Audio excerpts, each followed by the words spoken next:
வணக்கம். சோலை சாய் சமையல்லேருந்து இந்திரா பேசுகிறேன். இன்றைக்கி வீடியோவில் மாங்காய் தொக்கு தான் செய்ய போகிறோம்.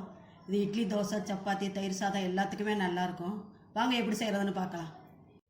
தேவையான பொருட்கள் சொல்லிடுறேன். ஒரு பெரிய மாங்காய் துருவி வச்சுருக்கிறேன். மஞ்சத்தூள், தனி மிளகாத்தூள், உப்பு, கடுகு, வெந்தயத்தூள், பெருங்காயத்தூள், நல்லெண்ணெய். வாங்க செய்யலாம். 100 மில்லி எண்ணெய் எடுத்து வச்சுருக்கிறேன். அதை ஊற்றிடுவோம். அடிக்கனமான வானலியில் தான் செய்யணும். நம்ம மண்சட்டிலே செய்யலாம். எண்ணெய் காஞ்சிருச்சு. கடுகை போட்டுக்கணும். நல்லெண்ணெய் தான் ஊற்றணும். ஊறுகாய்க்கெலாம் நல்லெண்ணெய் தான் நல்லாயிருக்கும்.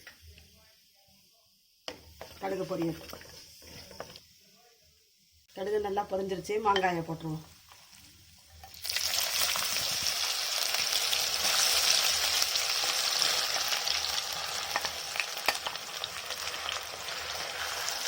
நல்லா வதக்கிக்கிட்டு அப்புறம் மசாலாலாம் போடணும்.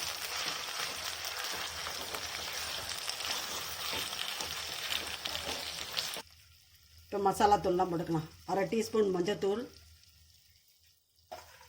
3 டேபிள் ஸ்பூன் தனி மிளகாத்தூள்.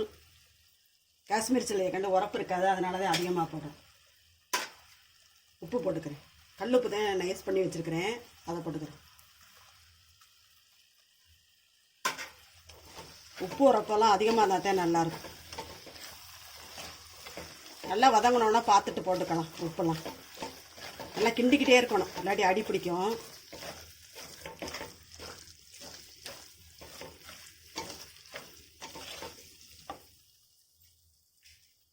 பெருங்காயத்தூளையும் போட்டுடலாம். பெருங்காயத்தூள் அதிகமாக போட்டால் தான் நல்லாயிருக்கும் ஊறுகாய்க்கு.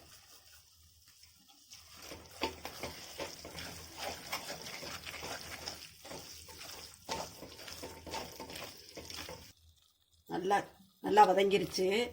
இப்போ வெந்தயத்தூள் வறுத்து நுணுக்கி வச்சுருக்கோம்ல, அதை போட்டுருவோம். 1/2 டீஸ்பூன் போட்டிருக்கேன். இல்லை இட்லி, தோசை, சப்பாத்தி, தயிர் சாதம் எல்லாத்துக்குமே மாங்காய் தொக்கு தொட்டுக்கலாம். நல்லாயிருக்கும். செம்ம டேஸ்ட்டாக இருக்கும். ஃப்ரிட்ஜில் வச்சுருந்தா 2 மாதம் கூட வரும். நல்லாயிருக்கும். கொஞ்சம் வெல்லத்தை போட்டுக்குவோம். நல்லாயிருக்கும், டேஸ்ட்டாக இருக்கும். எரிச்சு கிடக்காமல் நல்லாயிருக்கும் வெல்லம் போட்டோம்னா.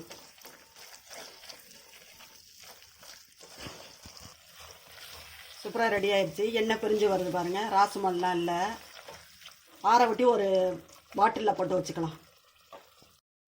சுவையான மாங்காய் தொக்கு செஞ்சுட்டோம். நீங்களும் செஞ்சு பாருங்கள். செஞ்சு பார்த்துட்டு கமெண்ட்ஸில் சொல்லுங்கள். பிடிச்சிருந்தா லைக் பண்ணுங்கள், ஷேர் பண்ணுங்கள்.